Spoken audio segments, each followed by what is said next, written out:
Good morning. God morgon. Bring your fika and come over here. Ooh, finally a spotlight. Yesterday I didn't have this. Why was that?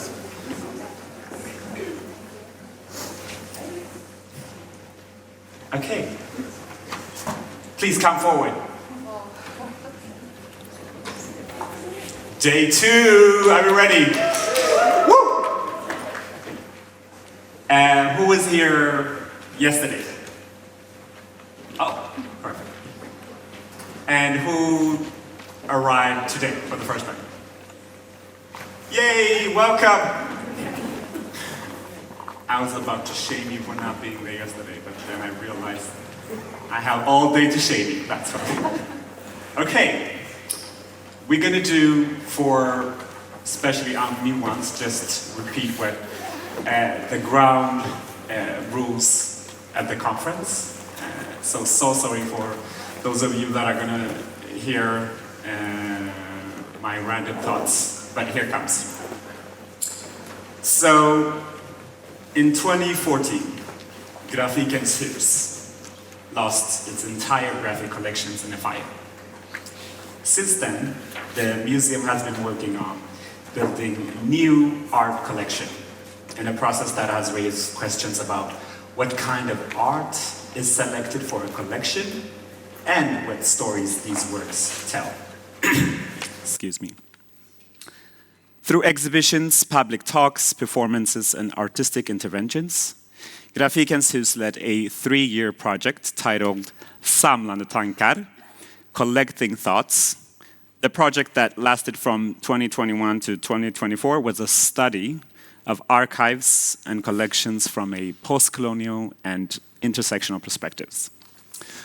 And in one of these studies, one of my favorite artistic interventions happens by the artist Afrang Nurlef Malekian, who looked at the collections, and as a true visionary artist, the artist used a playful and thoughtful process that resulted in an exhibition and a performance titled Plötsligt händer det. Suddenly it happens. And in only a manner art can do, the exhibition studied art collections and detangled how collections can be used to review how power, society, chance shape whose dreams and histories are realized. And it was really beautiful. I had the honor of translating one of his texts. Thus, I was connected to the project, so it feels like full circle to MC this conference in a way. So that makes me happy. Samlande tankar, or Collecting Thoughts, ended in 2024 and was led by the curator and process leader Macarena Duzant. Where's Macarena? There! Shout out to Macarena! Woo! And now, in a continuum of the study, we are engaging in this 2-year project called Husera omtänkande I samlingar, Housing Rethinking in Collections. I love the translation. And now we are now gathered in this conference through that project. The aim of the project is to explore how cultural heritage can be inclusive, democratic, and a space for dialogue and community. The project is in collaboration between Grafikens Hus, shout out, Malmö Art Museum, Botkyrka Konsthall, and Dalarnas Museum! Dalarna. Okay. So that's a little bit about the project. And my name is Samuel Girman, so I'll be just a presenter. I have the best and easiest job. I'll just come up and tell you who's coming next. And I get paid. Wow. I could have done this for free, Macarena. No, jokes aside. Before I give the floor to our first speaker, I just want to set a few ground rules. Number 1, today is Eid, so the holy month of Ramadan is finished. Yay! We did it, Joe! Or you did it. I didn't fast. I can assure. Bad person. And it's also the spring equinox, which means the spring and the sun is returning to this part of the world. Finally. Yeah, yay for that! We survived one winter, for God's sakes. We do have one resting room, not rest as in bathroom. If you want to chill, just take a break, and a prayer room if you need that. If you need to just like to take a break, please go out, enjoy the beautiful park despite the weather. Yeah, and then I'm just gonna say a couple of things, and then I will leave the word to the first speaker. I feel the sense of like the positivity and the energy, and we're here to learn, we're here to be inspired. And yesterday was like a total nerd out day where it was just beautiful, and we nerded out. So that's what we're gonna do today. But just so that we are on the same note, no racist, homophobic, transphobic, ableist, or other harmful expressions and questions that put people at risk or may create minority stress will be tolerated. We can all agree on that one. Not hard. Exactly. Amen. And if you want to ask a question, rephrase it in your head. Ask, does my question risk harming, causing stress or discomfort for someone else? I always try to practice that when I'm about to ask a question in a conference or in a seminar in any way. Just ask that question within yourself and let it sit with you. But now, no more rules. Let's deal with whiteness early in the morning. Yes. I do have a rule that I do not speak about whiteness after 4 in the afternoon, sir. So thank you. So please welcome our first speaker, Sumaya Kassim. Museums are as temples of whiteness. Yay!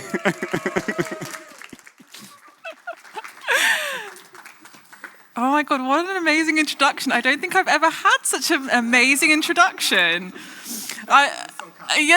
Truly. Especially because it's like, oh, thank you, yay, whiteness. And I'm like, oh God, okay, here we go. So my name is Sumaya. I'm a writer, an editor, and sometimes curator from the UK. I just want to say quickly thank you for the invitation to speak today, and thank you for all the hard work, because doing something like this requires a village, and I know how much it takes a lot of energy and time to organize such a thing, so thank you. This talk is based on an essay I wrote a few years ago, and I've never done it in presentation form, but part of the reason I wanted to, because it feels prescient right now in so many ways. I wish it didn't. I wish the world did not look as it does right now, and I didn't have to bear witness to the atrocities that we are bearing witness to at the moment, because it's a heavy weight to bear. But it's not heavier than the weight than those undergoing genocide must bear. It's not heavier than the weight of those enduring violence at the hands of the colonizer right now. The US, Israeli Zionist entity, alongside its allies, that ravages the Palestinians of Palestine, and now Lebanon and Iran. The colonizer continues to use whiteness as a belief system and ideal to destroy the earth and other human beings. The genocide in Congo, what's happening in Sudan.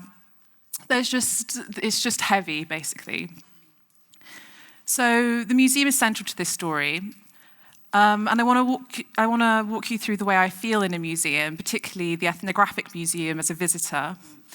And I want to show you why I think that museums often tell us that they're protecting culture.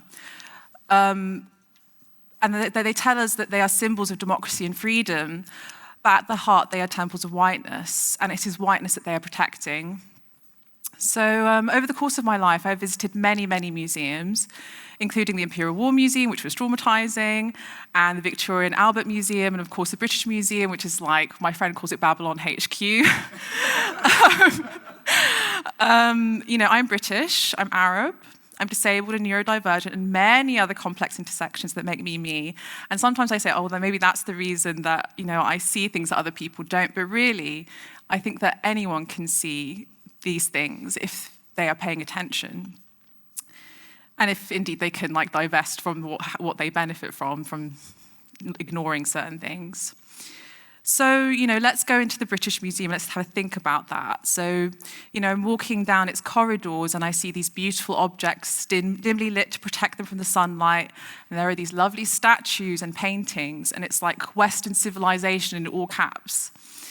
And this is the way the museum wants you to see it, sort of these objects that have been carefully curated and have a particular interpretation and a thread. And it's where the world is organized and categorized with each thing in its place. And I know I'm meant to be feeling educated, and I know I'm meant to be feeling civilized, or to be having fun, or maybe a sense of wonder. And sometimes I do feel those things. And then I look around at other people, and they seem to be feeling those things. But I feel this sense that they see it differently because they're always feeling the wonder, and they feel this sense of rightful inheritance, maybe. And that's a subconscious feeling. And that this visit must be good for you somehow, educational. And I get this sense that the museum is working for them. And we occupy the same space, but we're inhabiting completely separate realities. We're in different timelines. So when I see this beautiful gem, I think, okay, that's been stolen. I look at an object and I'm like, what's its provenance? And I know that if I go down that road, I'll just see a world of pain. When I take a step back and I look at the whole museum, I recognize that it's signaling something very particular. And basically, when I look at the collections and I think of all the over hundreds of thousands of human remains that are in museums and such, I see it as an imperial hoard. And I think of it as a building of conquest and conquering and bloodshed and theft. And that it's a temple filled with sacrifice and human remains and animal skins and bones. And though the museum claims to be protecting objects, it claims to be protecting collections, when we say that we're protecting something, a material, we're always protecting an idea, and I feel that idea is whiteness. I feel excluded by it, but I also feel included as an object and never as a subject. And I think that, yes, that idea that it is teaching us to revere whiteness, that's really at the core of my talk. The idea of museums being temples is not new. This is a quote from a well-known museologist called Carol Duncan, and she writes about museums as secular temples, where visitors are silently petitioned to accept museums as civic buildings founded on Enlightenment values of reason, rationality, beauty, and order. As a Muslim woman who grew up in post 9/11, that word secularism is like quite contentious for me, because it's like that was the word that was used to confer the label of barbarian and terrorist. I think how many millions of lives have been lost because of this idea that we're going to go civilize and bring secularism through violence. And people who are interested in the more academic side of things, Talal Assad is an anthropologist who really thinks about secularism as a category that emerges from Enlightenment. I do agree with Duncan's assessment of it being a temple, but we just disagree about what that temple is used for. The category of whiteness has been thought of in many different ways. So some people think of it as a form of property. Some people conceive of it as a collective psychological phenomenon, or sociologically as well. I am not a fan of thinking of it psychologically, because I feel that it's not about individuals, but it's about how the collective and systems operate. And I think thinking of it as a type of belief system, even if people aren't aware of it, is sort of more constructive. And I also find the language of things like psychopathy and such ableist, and it's something I struggle with. I also think I enjoy thinking about whiteness as religion because it's just provocative, and it stresses people out, and I quite like that. And it just feels correct to me. So I think of it kind of like these governments do follow a religion, and it's the religion of their forefathers, and it's a religion where at the apex, where white people and white men in particular are at the apex, and we're all beneath them. So it's like white is right, and the rest are just expendable. So yes, museums are not secular. They are racialized and racializing. At its peak, the British Empire covered a quarter of the globe. It extracted unimaginable wealth through the enslavement of millions, through the enslavement of millions, through indentured servitude, through the systemic theft of land and life. The museum emerged in the 18th century as part of this apparatus, a colonial instrument of knowledge-making. Colonial officers sent samples back to the museum, to museums and universities in Britain, plants, animals, human bones and skulls. Museums were and are a cog in the machine of empire, organising and justifying its violence through knowledge-making. There are those of us who are positioned as objects and cultures of fascination and intrigue, who are dehumanized through interpretation. This confers upon certain visitors the knowledge of their place as masters of an ordered universe, categorized, everything knowable, everything under control. In the museum, as I said, the white man is placed in the position of an omniscient, omnipresent God. The cabinet of curiosities is out of fashion, but the cabinet remains. We are the butterflies pinned in place, the specimens labelled and sorted. Today, we continue to live in these structures. The vision of extraction, exploitation has not ended, it has continued. The rise of far-right nationalism, the open support of white supremacy by supposedly progressive governments, the erasure of indigenous peoples globally, and of course the ongoing genocides around the world. Also the pollution of Earth's waters and the destruction of entire ecosystems. All of this is both the product and the continuation of colonial logic, and we live in its legacy every single day. I also think about how the framework of the nation is kind of bolstered by the museum and the idea of the ideal of the ethno-state. And one thing I think about often is that racism is not just about hate, it's also about love. The love you have of, privilege, of your own privileges, but also just the idea of whiteness, something that will protect you. And if we protect it, it will protect us. So I actually have a kind of a story where, I was on a residency a couple of months ago where I met a young Ukrainian woman who I became very good friends with. She's very young, and she's a queer woman, and for some reason, we started talking about Palestine, and I was really surprised because she became quite she was like, no, I support Israel. And I was like, why? There is so many parallels between what was happening in Ukraine and what's happening in Palestine. And she said this, we are family. She used this idea, we are family.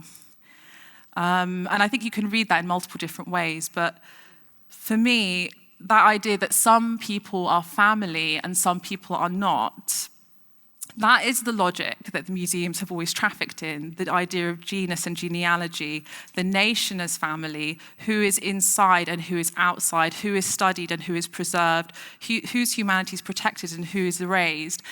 How much violence you can do by saying somebody is outside and someone's not welcome, but then other people. And obviously, race is the organizing factor around that. So I would like to just think through a bit of art, because one loves art. So I'm not the only one who to think about whiteness as a religion in relation to institutions. This is Nicholas Galinin's work. Galinin is a citizen of the Sitka tribe of Alaska. This piece is called White Noise, American Prayer Rug, and it kind of shows white noise as a textile to be preyed on. It's a visual representation of white noise, the static sound produced by televisions, which now feels weirdly dated, but and it's kind of thinking about the relationship between space, race, and the sacred. This idea that whiteness is everywhere, and we cannot hear or touch it, and yet some of us, it's all we hear, and it's as textured as a textile. I find this piece especially interesting because Galinin withdrew this piece from the 2019 Whitney Biennial in a protest. So he wrote, the Whitney, like so many other museums, continued to draw on toxic philanthropy that wields power over our community while creating a self-congratulatory climate of comfort for the existence of economic disparity, cultural suppression, erased histories, and white guilt. This is all part of the noise that White Noise American Prayer Rug refers to, distraction from economic, cultural, and environmental realities constantly being generated to justify and protect the status quo. Of course, I am thinking about how so many museums refuse to divest from BP and other problematic companies. So when I read that, I was like, yes. Another thinker that I'm engaging with is the scholar and poet Eun Sung Kim. So she has this amazing poetry collection where she thinks about property as whiteness, but she imbues it with this sacred quality that I think is very powerful. She's actually part of the story I'd like to leave you with. So it's a story about how whiteness as a religion functions within the heritage and art world, the interplay between belief and action in an attempt to protect whiteness. So basically, Eun Sung Kim interviewed an amazing artist called Carrie Mae Weems, and she produced a really important photographic series called "From Here I Saw What Happened and I Cried." And basically, the series appropriates daguerreotypes of enslaved people and other found images. So these are images that she found in an archive, and she appropriates it and kind of reclaims it in a way. But what happened is it kind of created a bit of a controversy where Harvard tried to sue her because they said that she did not have the right to use their images of their slave daguerreotypes. So to me, it was kind of shocking, basically, because it's like the kind of, I want to say the ghost, but it's like the present of ownership there is. Weems decided that she was like, okay, you can sue me because that would be very useful. She says, maybe I don't have a legal case, but I have a moral case that could be made it might be really useful to carry this out in public. And Harvard tried to negotiate because they didn't really want to take this to court and just to have this massive institution going, these are our slave images, you cannot use these. They tried to negotiate and give her money, but she refused. Eventually, Harvard ended the correspondence by buying her art. And what was later uncovered, that behind Harvard's purchase was another institution, the Getty Museum, and they claimed that they commissioned the series. It goes deeper than that because Eun Sung Kim investigated further into where these daguerreotypes came from. And she uncovered that they had been commissioned by a Swiss zoologist and marine biologist, Louis Agassiz, and who is also the founder of many natural history museums. A very interesting guy who kind of used photography as a way of creating racial classifications. So why I found this story fascinating is because there was just like layer upon layer upon layer of institutional, both present day and historical kind of dialogues, I guess, people trying to protect their profits, people trying to protect their interests, and protecting whiteness as a belief system all at the same time. And Carrie Weems is kind of in the middle of this, trying to navigate it as an artist.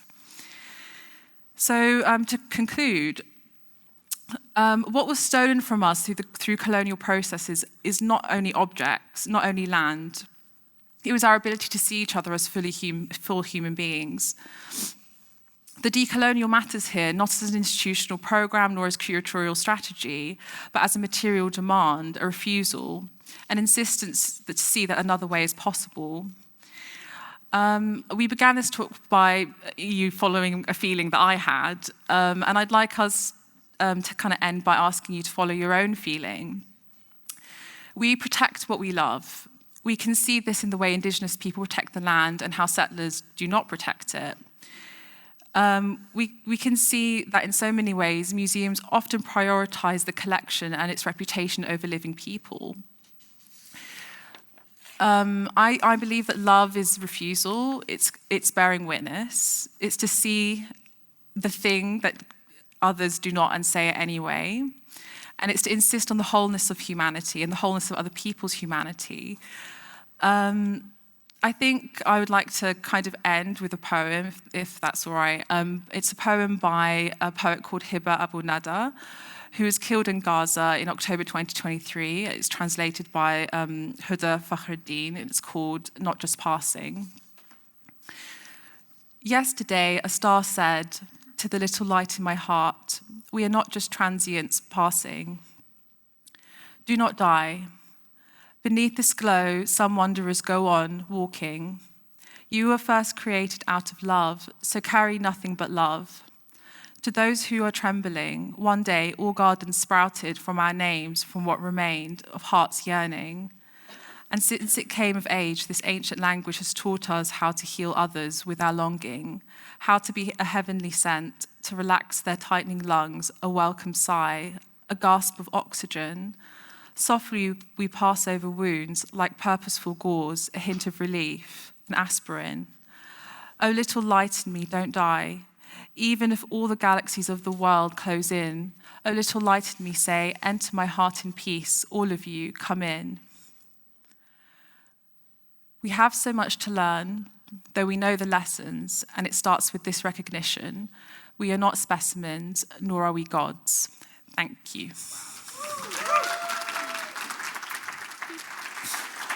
That was lovely. Yes. You can stay here. You can stay. Okay. Oh, yeah. You're not getting off that easy. We're going to give a chance to the audience if they have some reflections or questions. And I know it's early in the morning, and I know it's Sweden, but come on, I know you're sitting. So just a few reflections. I'm going to start with a couple. I was like frantically writing down, because I thought of James Baldwin. That's who I was thinking. Really? Yes, of course, yes. I feel extra smart. He's my icon. I love him as well. I love the studying a thing like race, that is social construct in all its aspects. And he said somewhere whiteness is a state of mind that then I think of it that lives also within museums, collections, classifications. And now I'm like, okay, how do we, from this in times of genocides that we are living and witnessing, how do you think, I'm just asking now your futuristic, how do you think we're gonna see what art collection will look like in times of genocide? So, what an art collection will look like, that's an interesting way to put it. I only ask interesting questions. I think to me it's more about the act of understanding that when you are collecting, where is that coming from? So, because I was thinking about I say that when we collect something, there is an idea about why you are collecting the thing. So, and also that the intersection between collecting and property. And so it's incredibly ideological. And so what is the impulse? Where is it coming from? So you began with this idea of there was a fire and it took everything. That is really philosophical to me. And so therefore you have this kind of almost ground zero situation where it's are you coming at this from a place of love, from a place of care, from a place of thinking about solidarity? And when you recognize that the collecting has become a kind of profit-building thing, and thinking about where the funding comes from, I think it's about that kind of purposeful moving through the present purposefully. At the same time, recognizing that we are it's sort of I'm a bit wary about using the word decolonial because we live in a colonial present. So always thinking carefully about how even as we are doing the thing, there is always an element of failure there, but it's like a constructive failure. That's how I think of it. Yeah. Thank you. Yeah. And I don't know, and this is really strongly, I recommend the documentary Dahomey, Mati Diop. I don't know if you've seen it. If you don't watch it, it's basically about repatriation as a practice, returning art that was taken during the both, the consistent colonial times still is happening. And so in the documentary, it deals with okay, how do museums and collections give back, or not give back, but how do they return artistic art that was stolen, and I was wondering, like, how do you view repatriation as a form of, like, within your practice? How do you see it as a practice in general? So I think a lot has happened in terms of repatriation, and like with the bed and bronzes, although British Museum still refuses to return. But yes, but I also think of repatriation both as a practice, but I also think of it as it's also, I hesitate, it's also a type of symbol or metaphor, because it's about like we returning to the land, right? But also this idea, I think, a kind of dream of can we go back, which of course we never can go back. Yeah. But at the same time, it's a very material demand that there are many objects, many of which have not been catalogued and we don't know where they are, that need to be returned. Yeah. And so, I mean, I believe it should happen. Yeah. But a lot of bureaucratic crap means that it will not. A lot. Yes. It's insane, like, just to return art that was stolen, like the legal aspects of it. It was insane. If you are a lawyer, deal with that. Now, I'm going to give the chance to the audience. Maybe you're sitting with reflections so that I don't see. Oh, I always take space. Here we have one. Well, maybe a little bit in continuation what you just discussed. The relationship between these objects and the storytelling. Just wondering about how we can also keep objects alive in the sense that they are connected to the culture they grow out of, or the people that made them, or the context where it actually had some specific meaning, rather, because we're not collecting just anything. We're collecting objects that we think have some special value, but who understands that value and how is that produced?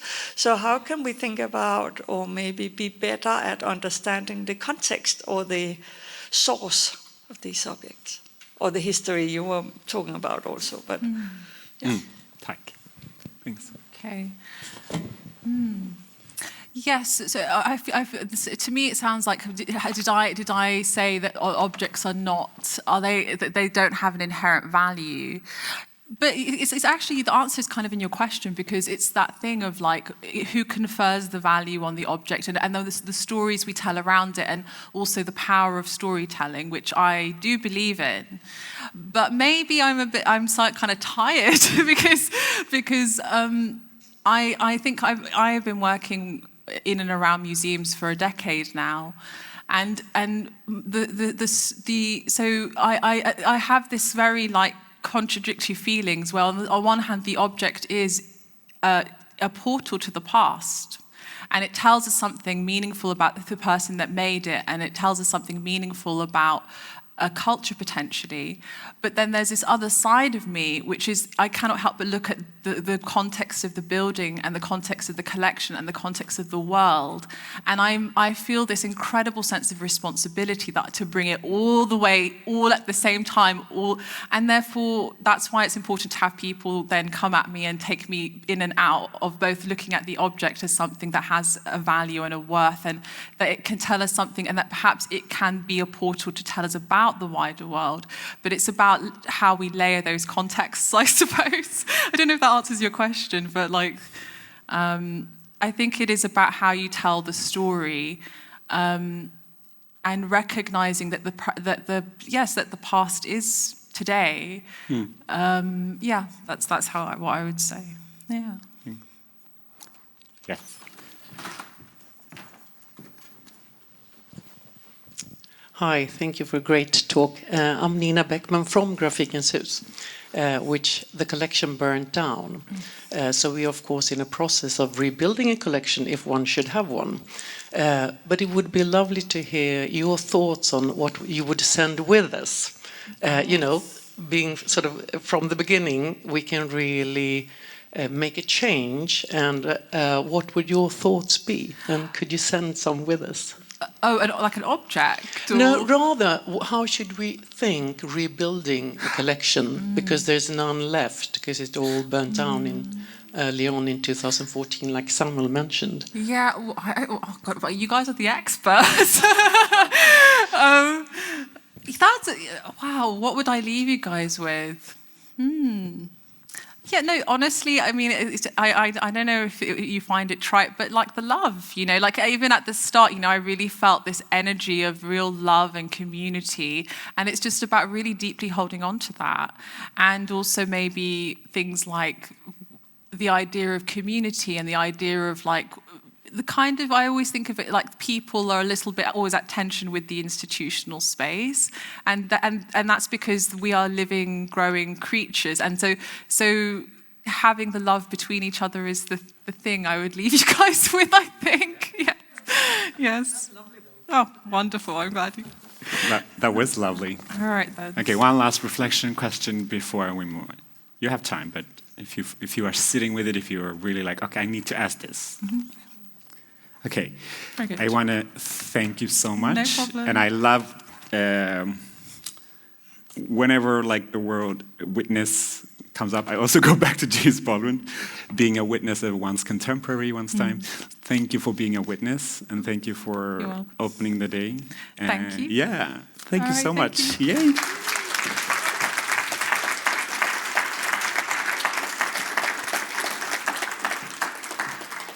We're gonna have a short break to like just stretch our legs, get coffee, and then we'll be back at 10 for a panel discussion.